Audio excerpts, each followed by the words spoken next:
ഇതെന്താ മിക്സിയുടെ ജാറും എടുത്ത് പിടിച്ചുകൊണ്ട് വന്നിരിക്കുന്നത് നിങ്ങൾ വിചാരിക്കില്ല. എത്ര തേച്ചാലും ഉറച്ചാലും മായാത്ത ചെളികളായിരിക്കും മിക്സിയുടെ അടിയിലുണ്ടാവും. അപ്പോൾ അതിനായിട്ട് ഉഗ്രൻ ടിപ്പായിട്ടാണ് ഞാൻ വന്നിരിക്കുന്നത്. വേറെ ഒന്നുമില്ല, ഒരു പാത്രം നമ്മൾ അടിയിൽ വെക്കുക. ഈ പാത്രം എന്തിനാണ് നിങ്ങൾക്ക് ലാസ്റ്റ് മനസ്സിലാവും.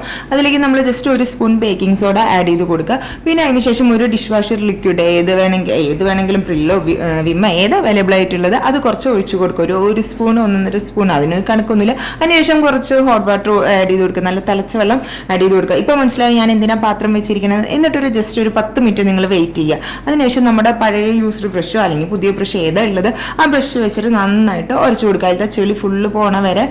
ഇപ്പോഴേ വന്ന ചെളി കുറച്ച് ഇളകിയിട്ടുണ്ടാവും. അപ്പോൾ അത് വെച്ചിട്ട് നന്നായിട്ട് ഉരച്ചു കൊടുക്കുക. എന്നിട്ട് നോർമൽ സ്ക്രബ്ബർ ഉണ്ടാവില്ലേ, അതും വെച്ചിട്ട് നന്നായിട്ട് നമ്മൾ സാധാ പാത്രം കഴുകണ പോലെ തന്നെ നമ്മളത് കഴുകി കൊടുക്കുക. ഇപ്പോൾ കണ്ട അടിപൊളി മിക്സിയുടെ ജാറല്ലേ നമ്മുടെ കയ്യിലുള്ളത്. നമുക്ക് പുതിയതുപോലെ വെട്ടി തിളങ്ങണുണ്ട്, പളപളാന്ന് തിളങ്ങണ്ടല്ലേ. അപ്പോൾ ഇതുപോലെ ഒരു പുതിയ ട്രിക്കുമായിട്ട് ഞാൻ വീണ്ടും വരാം.